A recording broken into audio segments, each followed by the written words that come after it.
सी vaccine लगी है? Covishield. दोनों लग गई? हाँ दोनों लग गई। मैं भी फुल्ली वैक्सीनेटेड हूँ। चलो कोई और टेबल इस पे ही रख दो, अभी तो मेकअप करते हुए तो नहीं पी पाएंगे, यहीं रख दो। इससे ज्यादा सुंदर तो राजपाल लग भी नहीं सकते।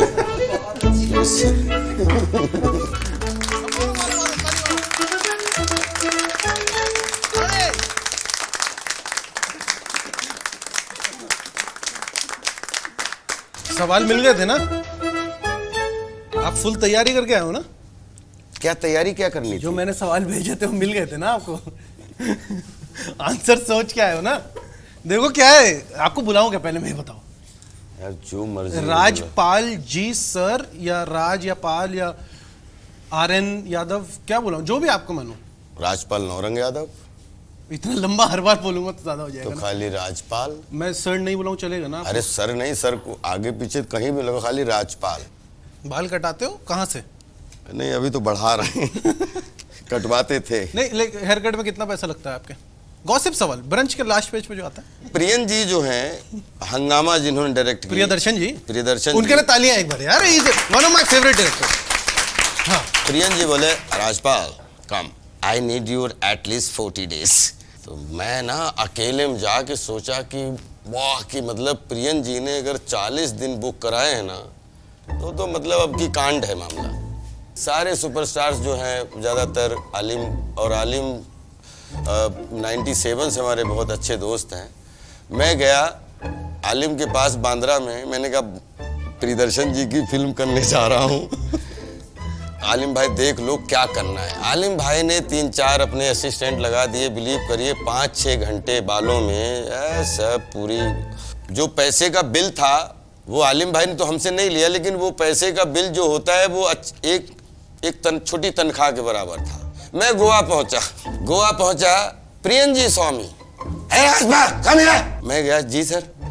तो उन्होंने मलयाली में बात की, अपना असिस्टेंट बुलाया और पूरा समझा के हमसे वो बोलता है दादा मेकअप मैन कम ले गया मुझे। ऐसे कटोरा रखा, टप टप टप टप उसने काट दिया, वो चुप के थी। ऐसी और कहानियां सुनाओ चलो। हाँ ऐसी, और ये बढ़िया थी। अच्छा भाई, ये देखो। अच्छा बालों की कहानियां सुनने में मजा आता है। आप मुझे देख के भी बात कर सकते हो, अलाउड है। अच्छा हाँ अलाउड है। देखो चुप के तो बड़ा आइकॉनिक रोल है। मतलब यहाँ लोगों को लगभग सबको वो सीन याद होंगे जब पहले जूते मिलते हैं, फिर कपड़े मिलते हैं, फिर छोटी सी एक टाइड की ऐड भी आती है, ये अच्छा और सस्ता साबुन है, वो सब होता है। वो रोल हमें सीन याद है हम सबको। जब आपको पहली बात पता चलता है कि शायद बोल सकते हैं, तो आपके जब पॉइंट ऑफ व्यू शॉट होता है, अलग अलग एक्सप्रेशन देते हो। वो जब पहली बार मुझे पता लगता है शाहिद बोलता है। हाँ। तो मुझे प्रियन जी ने बोला कि जो आदमी हर समय साथ रहता है और वो आपको पता लगे कि बोला और आपको पता नहीं था, तो आप कंफ्यूज हो जाओ कि मैं कौन सा रिएक्शन दूं। करेक्ट। तो बोले कि गुस्सा करूं या रोऊं या हंसूं या सरप्राइज हूं, यही प्रियन जी के शब्द थे। लेकिन उस सीन को दोबारा हमने 10 बार अकेले में करने की कोशिश की। कि वो बोला माफ कर दे, शायद बोलता है माफ कर दे, तो वो हंसता है, फिर वो कंफ्यूज हो जाता है, फिर रोने लगता है। मैंने 10 बार करने के लिए, वो दोबारा मुझसे नहीं हुआ। वो आपने उस टाइम एक टेक में कर लिया? वो एक ही टेक में हो गया था, लेकिन उसके बाद नहीं हो पाया दोबारा कभी। तो जो प्रियदर्शन जी हैं, उनको मैं तो प्रियन जी नहीं बुला सकता हूँ। प्रियदर्शन जी जो हैं वो क्या और टेक्स लेते हैं, ज्यादातर एक ही टेक में होता है? देखिए कैसे होता है उनका प्रोसेस? यार ये प्रियन जी तो एक क्रिएटिविटी कैसे वैज्ञानिक लोग हैं। प्रियन जी हो गए और डेविड साहब हो गए, इनका खुद का क्राफ्ट होता है और इनकी खुद की टाइमिंग होती है, इनकी संरचना पूरी इनके अंदर होती है। और ये 17 एक्टरों के भी कॉम्बिनेशन में, सिचुएशन में सबके अलग अलग एक्सप्रेशन निकलवा लेते हैं। इसलिए इनके नाम पे जरूर सबके तालियां बजाओ। बहुत इन लोगों ने नहीं तो क्या, जैसे प्रियदर्शन जी या डेविड जी, क्या सिमिलर प्रोसेस है? क्या कोई बाउंड स्क्रिप्ट होती है कभी? होती है, बिल्कुल होती है। तो क्या डेविड जी के उसमें भी होती है? बिल्कुल, दोनों के क्राफ्ट अलग अलग हैं। हाँ, तो थोड़ा बताओ ना इनके बारे में। डेविड साहब जी अपने तरीके से, कि उन्होंने हमेशा लॉजिक से कॉमेडी नहीं करवाई। करेक्ट। उनको लगता है कि कॉमेडी जो है वो बगैर लॉजिक के है। और जो शायद पिछले 20 साल से आप उनकी फिल्में देखें, तो उन्होंने हमेशा कॉमेडी और फैमिली और कैरिकेचर तीनों को मिक्स किया है। प्रियदर्शन जी हैं, क्योंकि कॉमेडी लगभग 10-12 प्रकार की होती है, जैसे 9 रस होते हैं ना, तो वैसे ही slapstick comedy, realistic comedy, grey comedy, black comedy.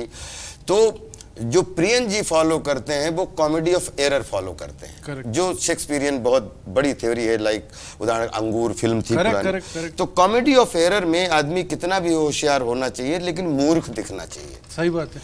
तो Priyan ji comedy of error का क्राफ्ट तैयार करते हैं और वो कॉमेडी ऑफ कैरिकेचर का क्राफ्ट तैयार करते हैं। तो दोनों का है मनोरंजन, लेकिन दोनों का उनमें स्लैपस्टिक दोनों में होती है। हाँ करेक्ट। लेकिन ये दो अलग कैटेगरी है। दो अलग कैटेगरी। सही बात है, राइट। अब कम इसके बारे में 2-4 घंटे लग जाएंगे। ये नहीं ये समझाओ ना, बताओ ना, ये बहुत इंटरेस्टिंग बात की आपने। कॉमेडी को लोग जो है बहुत गंभीरता से इसलिए नहीं लेते हैं कि कॉमेडी के नाम पे लोग हंसते हैं। कॉमेडी में या तो 100 मार्क मिलेगा या 0 मिलेगा। कोई बीच का 33%, 40% मार्क कहीं कोई स्थान नहीं है। बॉल आई, सही टाइमिंग है, चौका, और नहीं तो किसी के हाथ में है, यू आर आउट। करेक्ट। लेकिन सीरियस कॉमेडी जो होती है उसमें आपने कुछ भी किया तो कोई बोलते हैं ठीक था, कोई बोलते हैं यार बहुत ही अच्छा किया, बहुत ही डीप इमोशन था कुछ। लेकिन कॉमेडी में ये कोई नहीं। अगर कॉमेडी आप देखने गए और आपके सर में दर्द हो गया तो इससे बड़ी ट्रेजेडी कोई नहीं है। और अगर आप सीरियस फिल्म देखने गए और आपका दिमाग फ्रेश हो गया तो उससे बड़ा एंटरटेनमेंट कोई नहीं है। तो मैं ना कॉमेडी की पूजा करता हूँ ना सीरियस की पूजा करता हूँ। जैसे बोलते हैं श्रृंगार, हास्य, करुण, रौद्र, वीर, भयानक, बीभत्स, अद्भुत, ये रस हैं आपके।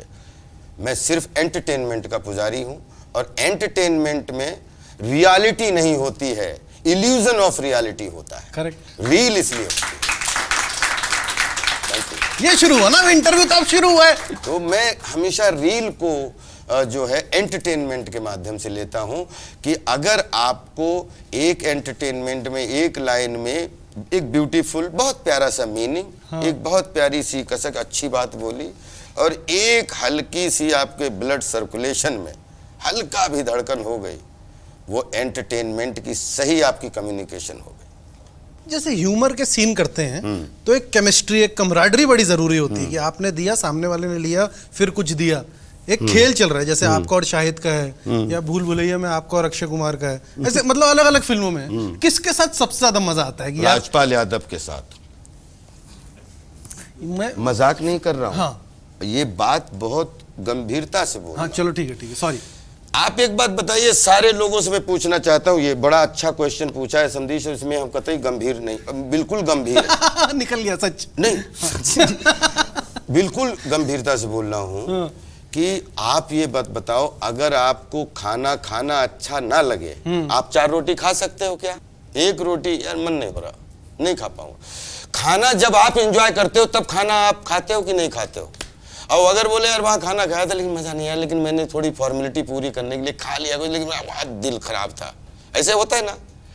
तो जो आदमी इस दुनिया का एक्टर जो अपने अंदर के एक्टर के साथ कोऑर्डिनेट नहीं कर सकता, एंजॉय नहीं कर सकता, वो दुनिया के किसी भी एक्टर के साथ एंजॉय नहीं कर सकता। ये बिलीव करो। अभी मैं आ जाऊं, हाँ।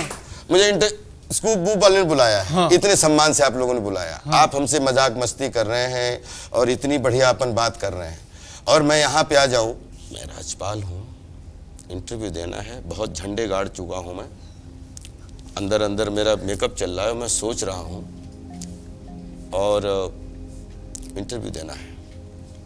अब मैं आया, आप लोगों ने तालियां भेज दी। हाँ। यस सर, बोलिए बोलिए, कुछ भी बोलिए। जीवन की जो गंभीरता है उसको आप कैसे समझते हैं? जब इतने बड़े एक्टर आप हो गए हैं तो एक अहंकार तो आ गया होगा राजपाल जी?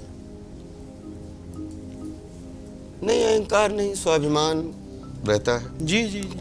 ये कैसे चलेगा इंटरव्यू? क्योंकि आप एंजॉय नहीं, आप बैठने से पता लग गया कि आपके अंदर कोई enjoyment. You are getting my point, जो हम बोलना चाहते हैं। क्योंकि कोई भी सब समझ रहे हैं राजपाल जी की बात? शब्दों से नहीं बताया जा सकता कि एक अभिनेता के अंदर का एक को एक्टर होता है वही उसको इजी करता है, और वही उसको टफ करता है, वही उसको मूर्ख बनाता है, और वही उसको स्मार्ट बनाता है। राइट। आपके ऊपर है कि आपके अंदर कौन सा अभिनेता जिंदा है। मेरे अंदर तो पूरा अब एक बार वैसे खेल रहे थे कबड्डी, छोटे छोटे बच्चे थे, तो बच्चों में झगड़ा हो गया कप्तानी को लेके। वो कुछ लड़कों ने चिढ़ा दिया कि कैसे करोगे कैप्टनसी। तो मैंने कहा कि यार तुम कैसे करोगे। बोले मैं एक दो को संभाल सकता हूँ, लंबा चौड़ा हूँ। अच्छा, हट्टा कट्टा था वो। हाँ। तो मैंने कहा नहीं, कबड्डी तो ताकत से खेली नहीं जाती है, एकदम उसमें तो फुर्ती है। माता जी से हमने पूछा, हमने कहा अम्मा ये लड़के क्या बोलते हैं कि मैं इनके बराबर लंबा नहीं हूँ। तो मेरी माँ ने मजाक मुझे गोद लिया था। कौन कहता है मेरा बेटा लंबा नहीं, मेरा बेटा 100 फीट का है। तो उसी दिन से मुझे ऐसा लगता है कि मैं 100 फीट का हूँ, बाकी जो ये है बोनस है। ये जो है वो बोनस है। बहुत अच्छा तरीका है लाइफ को देखने का। हाँ बिल्कुल। हाइट को लेके, क्योंकि ये बहुत सेंसिटिव सवाल है। हाँ। और मुझे नहीं पता एक 5 फुट 3, 5 फुट 2.5 समझे, 5 फुट 2.5 वाले इंसान के लिए जीवन व्यतीत करना कितना मुश्किल है, कितना आसान होता है, मुझे नहीं पता, क्योंकि मैं उस हाइट का नहीं हूँ। तो अब मुझे नहीं पता कितना सेंसिटिव दिखेगा कैमरा पे नहीं, पर मुझे सवाल तो आपसे पूछना ही है। क्योंकि हर कोई जो यूपी के उस छोटे गांव में पैदा होता है, वो कॉन्फिडेंस से मुलाकात कब हुई। हाँ। और कब ये पता चला कि नहीं यार ये एक एम्बिशन मुझ में है। एम्बिशन से मुलाकात कब हुई? वो कक्षा 3 से, फिर वो कभी 4th में, फिर धीरे धीरे, फिर कभी चुटकुला, फिर कभी वाद विवाद प्रतियोगिता, धीरे धीरे ये स्कूल से जो है, कभी एनुअल फंक्शंस होते हैं, धीरे धीरे इनमें। और गांव में भी जो छोटे छोटे बच्चे थे उनके साथ भी कोई खेल खेलते थे, तो कुछ ऐसे ही खेलते थे तमाशा टाइप, जो मेरी मदर बताती हैं। हाँ। 84 में जब हमने दिमाग में आया कि मुझे जाना है, तो फिर इधर पढ़ाई कर रहा था, क्यों ग्रेजुएशन करना था। और उस समय पैरेलल हमने कोरोनेशन आर्ट थिएटर ज्वाइन किया शाहजहांपुर में। फिर प्रॉपर हमने 2-3 साल पहला नुक्कड़ नाटक, एक अंधेरे के खिलाफ, नहीं बच्चे जो अंधेरा, उस समय बिजली नहीं आती थी, तो एक नुक्कड़ नाटक बनाया। फिर उसका कचहरी में, अलग अलग शाहजहांपुर की गलियों में उसके नुक्कड़ नाटक, स्ट्रीट प्ले शुरू किया। स्ट्रीट प्ले शुरू किया। ठीक है। फिर उसी में एक दीमक नाटक हुआ, तो उसमें पहली बार सूचना कार्यालय में काम करने का मौका मिला। तो मैं 29वें बैच का पास आउट हूँ, ordnance clothing factory from Shahjahanpur.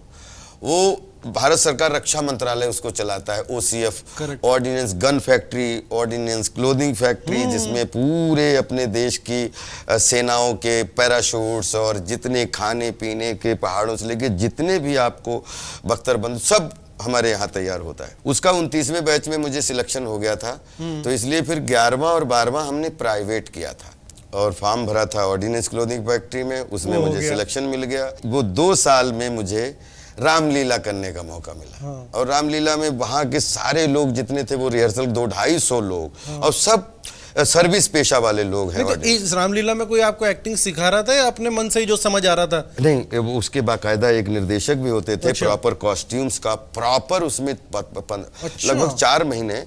Shahjahanpur में जो रामलीला मंच है, वो लगभग 1 लाख आदमी उसमें खड़ा हो सकता है, वो परमानेंट बना हुआ है। तो उस ऑडियंस के लिए आप परफॉर्म कर रहे थे वहां पे? एक उत्तर प्रदेश गवर्नमेंट की तरफ से एक वर्कशॉप आई, विभा मिश्रा जी थी भारत भवन भोपाल से। उन्होंने एक वर्कशॉप की 2 महीने की, और उसमें 2 नाटक करवाए, अंधेर नगरी, चौपट राजा, टकासेर भाजी, टकासेर खाजा। ये भारतेंदु हरिश्चंद्र जी का एक बहुत प्यारा नाटक। करेक्ट। उसमें गोवर्धन दास जब उन्होंने हमें दिया, तो उस समय मुझे पूरे जितने 30-35 लड़के लड़कियां थे, वो हमें बधाई दे रहे थे कि भाई बधाई यार, बधाई। तो मैंने किस बात की? तो बोले तुझे मुख्य भूमिका मिली। तो मुझे ये बात सच में, मैंने अच्छा, मुझे तो लग रहा था कि नाटक में भूमिका मिली, यही अपने आप में बहुत बड़ी बात है, लेकिन मुख्य भूमिका का स्पेशल। मैं हमेशा, आज भी आपने देखा होगा कि कहीं लेंथ है और कहीं स्ट्रेंथ है। अगर आप एक सीन का भी रोल कर रहे हो और आपके सीन को किसी ने देखा नहीं, तो करने का कोई मतलब नहीं। आपने पूरी मुख्य भूमिका की, आपको कोई रिकॉग्नाइज करने वाला नहीं मिला, तो उस मुख्य भूमिका का कोई मतलब नहीं। सही बात है। तो वो सब लोगों ने बधाई दी और वो नाटक तैयार हुआ। राजपाल यादव को खुद नहीं लगता कि यार इतना स्कोप है मुझ में? लेकिन उतना नहीं करवाते हैं लोग। क्या क्या मतलब क्या राजपाल यादव को ऐसा लगता कि भाई यूनिडिमेंशनल कैरेक्टर्स होते हैं थोड़े से इफाई में, अगर आपको ऐसा नहीं लगता तो अलग बात है, लेकिन हंगामा में, भागम भाग, मालामाल वीकली, भूल भुलैया, बहुत आइकॉनिक रोल्स हैं। मतलब मेरे और मेरे आसपास के लोग यूट्यूब खोलते हैं सिर्फ आपको देखने के लिए, ठीक है? तो आपने आइकॉनिक रोल्स दिए हैं, वो आपकी स्ट्रेंथ है। लेंथ नहीं है उन रोल्स में जी हाँ, लेकिन स्ट्रेंथ है। मालामाल वीकली में तो लेंथ भी है जी। लेकिन जो मैं, मेरी पत्नी और वो वाला राजपाल यादव है, मैं माधुरी दीक्षित बनना चाहती हूँ या जंगल, क्या आप वैसा और काम करना चाहते हो? क्या आपको उसकी एक कमी अभी महसूस? हुआ ही क्या है? वही तो कह रहा हूँ, चाहते हो? आफ्टर 40 तो छोटे भाई हॉलीवुड में आदमी जवान हुआ होता है। अभिनेता को बहुत जल्दी टाइप कास्ट बनाया जाता है। हाँ वही और हम लोग जब बैठते थे NSD में, तो हम लोग बैठ के बात करते थे कि यार ये अभिनेता बहुत अच्छा है, इसको टाइप कास्ट एक ही जैसे रोल क्यों दे रहा है? जो बात हम दिल्ली में बैठ के पूरी फाइट करूंगा कि टाइप कास्ट ना हो पाए। आपको क्या ये डर लगता है कि आपको टाइप कास्ट किया जा रहा हम तो है? इससे ऊपर निकल चुके हैं। टाइप कास्ट कर, अभिनेता को कोई टाइप कास्ट क्या नहीं कर एक सकता। पॉइंट पे डर था? समझो बात को, हम जो बोल रहे हैं, अभिनेता को कोई टाइप कास्ट नहीं बनाता, अभिनेता स्वयं बनता है। अगर राजपाल यादव या समदीश आज से शुरू करते फिल्में करना, तो एक साल में अगर बहुत आपके आंधी आ जाए फिल्मों की, तो भी आप 7 फिल्मों से ऊपर क्या कर सकते हो? क्योंकि 12 तो महीने हैं ना। सही बात है। एक फिल्म करने 6 फिल्में भी कर लो सर, हर 2 महीने में एक फिल्म कंप्लीट कर रहे हो आप, ये तो होता नहीं है ऐसा। 6 फिल्में एक साल में, मतलब अगले 20 साल में आपको 100 चरित्र करने हैं। और 100 चरित्र तो एक कोने में मिल जाते हैं। अगर शाम को बैठ जाओ, अगर एक मोहल्ले में बैठ जाओ, 2 घंटे बैठ जाओ, तो वहीं से मोटरसाइकिल वाला निकल जाता है, वो भी वहीं से पान वाला भी निकल जाता है, वहीं से सर्विस वाला निकल जाता है, वहीं से फैमिली वाला। आप इतने कैरेक्टर्स मिल जाते हैं, इतने कैरेक्टर मिल तो जाते आप अपनी हैं। वैरायटी से अभी खुश हो या आपको और वैरायटी चाहिए? वैरायटी हम तो बने वैरायटी के लिए। आपको और वैरायटी चाहिए या आप इतनी वैरायटी में खुश नहीं हो? नहीं, अभी तो हमने बता तो रहा हूँ। अभी तो वही तो मैं कह रहा हूँ, हॉलीवुड में आदमी 40 साल के बाद जवान होता है, और मैं इतना लालची हूँ, मैं 150 साल तक काम करना चाहता हूँ। तुम्हारा नुकसान बताओ। लाइट में आ जाओ।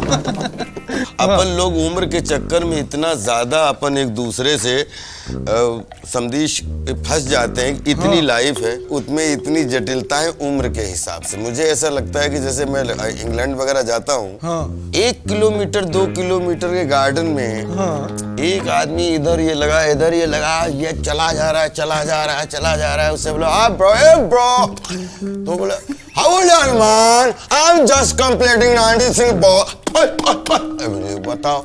96 के लोग वहां पे साइकिलें चला के अपनी प्रैक्टिस करते हैं फिजिकल फिटनेस के लिए। तो मतलब आपको इंडिया में फिटनेस का क्रेज कम लगता है? मुझे ऐसा लगता है कि फिटनेस से ज्यादा उम्र का दबाव ज्यादा लगता है। एक्चुअली हम जीते हैं उम्र के दबाव में, डर डर के, और सब कुछ इकट्ठा करने के रहते कि एक उम्र से पहले इकट्ठा कर लो। उम्र किसी को मालूम नहीं है। तो इसलिए मुझे ऐसा लगता है कि every day is beginning day, right, every day is learning day, right, and every day is new day. और जब आप 77 में भी हो जाए तो भी 27 के ही लगे। अच्छा बोलते हो यार, बहुत सही बोलते हो। नहीं बोलता तो मैं बचपन से अच्छा था, सुना आज आपने। ये इंटरव्यू ठीक लग रहा है आपको? बोर लग रहा है? नहीं, आपको ठीक लग रहा है? आपको मजा आ रहा है या आपको लग रहा है कि क्या उठपटांग सवाल पूछी जा रहा है लड़का? नहीं, मुझे कुछ नहीं लग रहा है। जब तक उत्तर देने की ताकत है तब तक देता रहूंगा, नहीं उसके चल दूंगा। बहुत सही, मतलब एक धमकी दे भी दी और नहीं भी दी। नहीं नहीं, अच्छा लगे तो स्वीकार कर लो, ना अच्छा लगे निगलेक्ट कर दो। बहुत जीवन में 3 ही चीजें। दो कर रहे हो। ऐसे कर, बोलो बोलो, सॉरी माफ। आप जा रहे हो, हाँ। कोई चीज अच्छी लगी चुरा ली, हाँ। लेकिन नकल करने में अकल होनी चाहिए, राइट। और कोई चीज बुरी लगी नेगलेक्ट कर दिया, और कोई बहुत बड़ी लगी, बहुत बुरी लगी, तो उसको एक अनुभव मान लिया, बस आगे बढ़ो। सही है, करेक्ट, ये बढ़िया है। लाइफ में पैसा कब आया? वो कौन सी फिल्म थी या कौन सा दौर था जब एकदम लाइफस्टाइल चेंज हुआ होगा ना? जब आपने स्टारडम, जब हंगामा जंगल से एज एन एक्टर एस्टेब्लिश हुआ। हाँ, लेकिन वो जब पैसे की बात कर रहा हूँ, जो अच्छा पैसा मिला होगा हंगामा के बाद, जब 2 जीरो जुड़ गए होंगे लाइफ में, या 3 या 4, मुझे नहीं पता। लेकिन हंगामा के बाद में अच्छा पैसा मिलने लगा। इसके पीछे भी कुछ तुम्हारा दिमाग कह रहा है। नहीं, मैं दिमाग में कुछ और चल रहा है। क्या मैं तो शरीफ आदमी हूँ।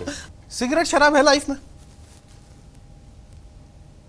अगर आंसर करना हो बता देना। जैसे अगर आपने एक दो पैक पिए और एंजॉय किया, नहाया दिन भर, आपने धुआं खाने के बाद अगर आप शौकीन हैं Correct. और आपने 2 पैक बिल्कुल श्रद्धा से पिए तो वो सुरा का काम करती है। और आप घर में गए और बोतल खोली, ठपाठप 10 मारे आपने तो वो मदिरा का काम करती है। और सुरा देव प्रवृत्ति के लोग पीते हैं और मदिरा राक्षस प्रवृत्ति के लोग पीते हैं। आपको राक्षस बनना है या देव बनना है, आप खुद ही डिसाइड करो। मारो मारो आपको डिसाइड करना है देव प्रवृत्ति, आपकी प्रवृत्ति कौन सी है। आप सुरा मान के पी रहे हो कि मदिरा मान के पी रहे हो। बहुत सही आदमी हो यार। अच्छा, अब पता आज चला। संदेश को आज लग रहा है यार, ये मैं सोच रहा था क्या क्या इनकी टांग खिंचाई करूंगा, लेकिन यार ये तो हर क्वेश्चन का बड़ा अच्छा उत्तर देता है। आपको ऐसा लग रहा है क्या?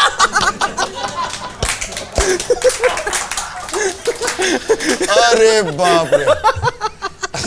ओ भाई, किसी को सवाल पूछ नहीं, मैं पूछ रहा हूँ। नहीं कुछ ऑफेंसिव तो नहीं बोल रहा हूँ। नहीं ब्रदर, कैसे अगर होगा तुम बता यार आप मुझसे बहुत सीनियर आदमी हो यार, मैं आपको मजाक नहीं अरे उड़ाऊंगा। नहीं, आप कर सकते हो मजाक, मैं कह रहा हूँ करो, लेकिन वो हेल्दी होना चाहिए। वो फिर OTT वेब शो वाला वो तो हम मजाक नहीं। डिसाइड करेंगे ना हेल्दी है कि नहीं है। नहीं तो मारोगे थप्पड़ मार सकते हो, नहीं। अलाउड है। एक थप्पड़ मार दो, वीडियो वायरल हो जाएगी। देखो एक चीज बताऊं, प्लीज यहीं बैठा रहे, यहीं बैठा रहे। अच्छा बात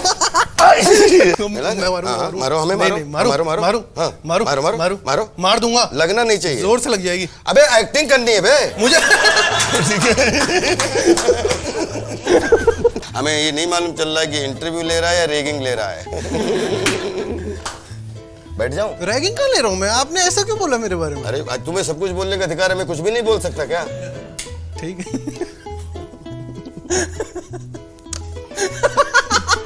यार ये मैंने अपने जीवन पहली बार ऐसा इंटरव्यू दे रहा हूँ जिसमें मुझे पता नहीं चल रहा ये इंटरव्यू है या खिंचाई है या क्या रुलाई है या बोल क्या रहा हूँ। हे भगवान, scoop boop unscripted unscripted unscripted scripted नहीं, अनस्क्रिप्टेड। कोई स्क्रिप्ट थी क्या हमारी? ये भी तो स्क्रिप्ट ही है। अनस्क्रिप्टेड। अच्छे क्वेश्चन पूछो। अभी तक अच्छे नहीं पूछे? नहीं ठीक थे। आप भी फिर अच्छे आंसर दो ना। अच्छा मतलब आंसर अच्छे नहीं थे? ठीक थे। रामू जी के बारे में कुछ बताओ। अरे आपने प्रियन जी और डेविड जी के बारे में तो प्रोसेस अच्छा बताया, आपको एक तरीके से ब्रेक भी दिया। और जो डाइवर्सिटी है ना, मुझे लगता है आरजीवी ने जो आपकी डाइवर्सिटी एक्सप्लोर की है। मैं पहले क्योंकि आप डरना मना है, डरना जरूरी है। अभी देखो जंगल भी देखो। रामू जी के प्रोड्यूसिंग में 17 से 18 फिल्में की हैं। देखिए हमारी जिंदगी में त्रिदेव आ गए, ये राम गोपाल वर्मा जी और प्रियदर्शन जी और डेविड धवन साहब। मैं इनको तीनों को पिछले 20 साल में हमारी जिंदगी में कुछ भी उतार चढ़ाव आए हों, लेकिन ये 3 डायरेक्टरों ने मुझे अभिनेता की श्रेणी में ही हमेशा रखा। करेक्ट। तो आरजीवी के प्रोसेस के बारे में कुछ बताओ। कहाँ सत्या, कहाँ रंगीला, कहाँ कंपनी, कहाँ सरकार, कहाँ पे भूत, दौड़, सब अलग अलग। तो मुझे ऐसा लगता है कि वो एक ऐसे डेडिकेटेड और पैशनेट हैं जो अपनी चीज़ों को एक्सपेरिमेंट करते रहते हैं। कभी कभी बहुत क्रिटिसाइज होते हैं, कभी कभी बहुत वो। उनके सेट पे माहौल कैसा रहता है? बहुत अच्छा, मतलब इम्प्रोवाइजेशन का स्पेस होता है या जो लिखा है वही? बिल्कुल होता है। और रामू जी ने हमें तो हमेशा कि राजपाल ये सीन है और कैसे कर सकते हैं इसको। क्योंकि मुझे उनकी शुरुआत में अंग्रेजी समझ में नहीं आती थी, लेकिन उनकी आंखें समझ में आती थी। तो आँखों से जो हमें लाइन बताते थे, वो अंग्रेजी से भले ही हम उसका ना पी पाएँ, लेकिन हम उनकी आंखों से एक्सप्रेशन तुरंत एब्जॉर्ब कर जाते थे। और जो टेक निकलता तो ताली मिलती थी को हमेशा। बहुत सही। इस बात में ताली बजा दो रे। रामू जी ने एक कभी मौका मिले कि मैं माधुरी दीक्षित बनना चाहती, लड़का लड़की कहानी है, 2003 बनी थी। रामू जी ने वो फिल्म उस समय बनाई जबकि कोई भी 2-4 करोड़ रुपया बर्बाद नहीं करना चाहता था। उसमें अंतरामाली और आप लीड थे। 4-5 करोड़ रुपया शायद उस फिल्म में लगा था, जो आज का, जब उस समय 15 करोड़ की या 10 करोड़ की बिग, जो आज 100 करोड़ की फिल्में मानी जाती हैं, उसमें 10-11 करोड़ की फिल्म वो लेवल की मानी जाती थी। माधुरी दीक्षित बनना चाहती हूँ कि कमाल घटना कि बैठे थे हम लोग हांगकांग के इंटरकॉन्टिनेंटल की छत पे, ठीक है, कंपनी की शूटिंग चल रही थी। सुनने वाला किस्सा है, रामू जी को हमारी लेग पुलिंग की बड़ी आदत। अच्छा। मनीषा कोइराला जी बैठी थी, अजय देवगन साहब बैठे थे, विवेक बैठे थे और अंतरा बैठी थी। बोले राजपाल अगली बार तो आप हमारे साथ काम नहीं करेंगे। अब मैं एकदम सोच में पड़ गया, मैंने कहा ये कौन सी गूगली लेके आए। तो मैंने कहा क्यों सर? और मैं जैसे आप बोलते हो कि यार आप बोलते ठीक हो, तो मैं हमेशा बचपन से मुझे पता नहीं, लेकिन अगर मुझे उत्तर समझ में आया तो आप कितने भी बड़े आदमी हो, मुझे मेरा उत्तर आपको तुरंत वहीं मिलेगा। मैंने कहा सर क्यों? नहीं अभी जंगल में तुम्हें अवार्ड मिले, पूरा कंट्री और बाहर सब लोग अप्रिशिएट कर रहे हैं, और मैंने इसमें आपको बहुत छोटे रोल में रख दिया था, तो हो सकता है अगली बार आप इंटरव्यू दें कि रामू जी ने कंपनी में मेरा मिसयूज कर दिया। तो अब मैं बोला कि सर अभी जंगल आपने दी, और आप ही ने ये प्यार तूने क्या किया एक फिल्म आई थी, उसमें क्या किया था आपने? हाँ वो उस जंगल में नेगेटिव रोल, और प्यार तूने क्या किया एकदम फनी, एकदम फनी और छोटा सा। और वो फिल्म फनी नहीं थी, लेकिन आपका रोल फनी था। और तीसरी फिल्म मेन लीड में। तो ये हमारे जीवन में कमाल की घटना से, तो हमने कहा रामू जी आपने ही जंगल दी है, आपने ही मुझे प्यार तूने क्या किया दी है, और मुझे मालूम, और आप ही ने कंपनी दी है। हमने कहा सर मुझे ये बात पता है कि आपने छोटा रोल दिया, बड़ा रोल दिया, और जंगल आपने दी, और कंपनी भी आपने दी, करेक्ट। और मुझे पक्का मालूम है कि हमारे लायक कोई लीड फंसेगा तो आप हमें दोगे। सन्नाटा, वहीं पे सब चुप हो गए। अब ये निकल तो गया मुंह से, मैं रात भर सो नहीं पाया कि मैंने कहा कि ये गड़बड़ कर ली मैंने। मामला सीरियस हो गया। ना मनीषा जी ने कुछ बोला, ना फिर ना अजब, सब एकदम सन्नाटा ही हो गया, और बिल्कुल मुझे लगा कि यार मैंने ज्यादा बोल दिया। रात भर सुबह हांगकांग एयरपोर्ट पे शूटिंग थी। रामू जी हमें अकेले में ले गए कोने में, बोले Rajpal I couldn't sleep last night, I liked your confidence and give me one subject, I'll make one film with you. और this is my promise. तब बनी मैं माधुरी दीक्षित बनना चाहती। वाह यार। अच्छा ठीक है, फिर आखिर में भूल भुलैया को कोई किस्सा सुना दो, आपका वो जो रोल है। ऐसे कैरेक्टर जो ऑफ बीट कैरेक्टर हो जाते हैं, जैसे अब इसका मीनिंग अगर बताएं आप, एक निहिलिज्म है। आफ्टर सेकेंड वर्ल्ड वॉर एक लोगों में जो वेटिंग फॉर गोडो, आपने नाटक सुना है? बिल्कुल। तो वेटिंग फॉर गोडो के इंतजार में सैमुअल बेकेट साहब ने लिखा था। बिल्कुल। तो उस समय ना, जब सेकेंड वर्ल्ड वॉर के टाइम आदमी यहाँ से बिल्कुल डिस्टर्ब हो गया था, कैसी बात करने लगा, तो उनको निहिलिज्म, निराशावादी बातें, कि इतनी दुख हो गया कि अब उसको दुख सहने की आदत भूल गया वो। करेक्ट। तो समझिए खाना खाया आपने जवाब नहीं दे पाया, तब तक पहुंच जाते तुम वहां गए थे क्या?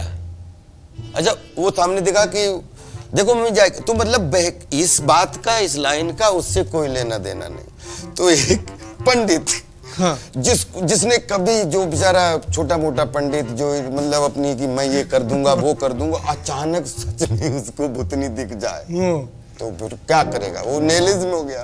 तो कहीं बेटी पुष्पा, कहीं ताजमहल, कहाँ जा रहे हो गधे बैठ। मतलब प्रियन जी ने सबसे अच्छी बात, मतलब इतना सोचा उस कैरेक्टर के बारे में? सर प्रियन जी ने ये बोला कि ये पागल कैरेक्टर है, ठीक है, तो पागल नॉर्मल दिखना चाहिए, मतलब जब तक भूतनी नहीं देखी है तब तक ये एबनॉर्मल दिखना चाहिए। अरे कुछ नहीं होता, भूत बुलाओ, बड़े पंडित को बुलाओ, ये कर दूंगा। लेकिन भूतनी दिखने के बाद जो आदमी पागल होता है वो सब करते उल्टा हो जाना चाहिए। ये सिचुएशन दी थी प्रियन जी ने, और तभी आपने देखा हो, जरा आप देख के मेरा हुलिया बताओ मैं कैसा दिखता हूँ। तो ये कोई पागल थोड़ी बोलेगा, पागल तो हमेशा डरते हैं पागल से लोग, लेकिन जितना नॉर्मल हो जाए, जितना नॉर्मली ये डायलॉग बोलोगे, तो इसलिए वो भूतनी से पहले हमेशा बुलाओ, ये करो वो करो, और भूतनी के बाद में, अरे बेटी पुष्पा कहाँ जा रही है अपनी गधे बैठ। रानी जी बोलते हैं, पहले उनको लगा कि मैं मजाक कर रहा हूँ, उनको पहले लगा भाई कोई डायलॉग है यार। तो प्रियन जी ने बोले नो दिस इज डायलॉग। तो अच्छा, तो असरानी जी बोले अच्छा, तो उन्होंने वैसे ही दिया था, वैसे ही उन्हें खुद नहीं समझ आया कि ये कौन सा डायलॉग है कि मैं साइकिल पे जा रहा हूँ, अरे बेटी पुष्पा कहाँ जा रही है अपने गधे बैठ के। तो ऐसा आपको जो जितना सरल दिखता है, आप विश्वास करिए उसके पीछे बहुत मेहनत होती है। जो चीज जितनी सरल दिखती है उसकी कसाई बहुत अच्छे से होती है। तो ये इस चीज में एनएसडी और फॉर्मल एजुकेशन ने आपकी कितनी मदद की है? एजुकेशन आपको तराश देती है, आपको बना नहीं देती है।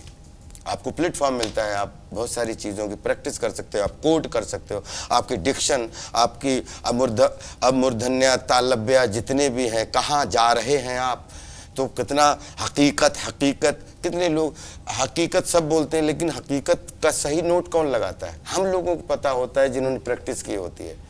उस कैमरा में देख के बताइए एक्सपीरियंस कैसा रहा, और ऑडियंस को बोल दो यार सब्सक्राइब करो इनका चैनल। यार प्लीज ये बेचारे प्लीज सब्सक्राइब करिए। क्या scoop whoop unscripted, scoop whoop unscripted, please subscribe करिए। आपका एक्सपीरियंस कैसा रहा? हमारा बहुत अच्छा एक्सपीरियंस रहा। ये खामखा के इंटरव्यू देके आज तक मुझे इतना मजा कभी नहीं आया था जितना ये बकवास करके ये स्कूप वूप पे अनस्क्रिप्टेड मैं आया था तो इंटरव्यू देने, लेकिन इस बातचीत के जरिए इतना मुझे अच्छा लगा, मुझे खुद लगा कि इतनी लाइनें कुछ बीच बीच में मुझे खुद बिलीव नहीं हो रहा कि मैं इतनी अच्छी लाइनें कैसे बोल गया। नहीं अच्छा मजा आया। अरे बहुत अच्छा लगा और God bless you all, love you all, thank you. और मतलब अगर दोबारा बुलाएंगे आओगे? अब हो गया। कोशिशें कामयाब होती, वादे टूट जाते हैं। मैं वादों में बिलीव नहीं करता, लेकिन कोशिशों में हमेशा विश्वास रखता हूँ। अब बोलोगे अब ये लाइन खराब लगी तुम्हें? ये लाइन खराब लगी कि अच्छी लगी? कोशिशें कामयाब होती है कि वादे? ये बताओ, सच बताओ। एक बोल दे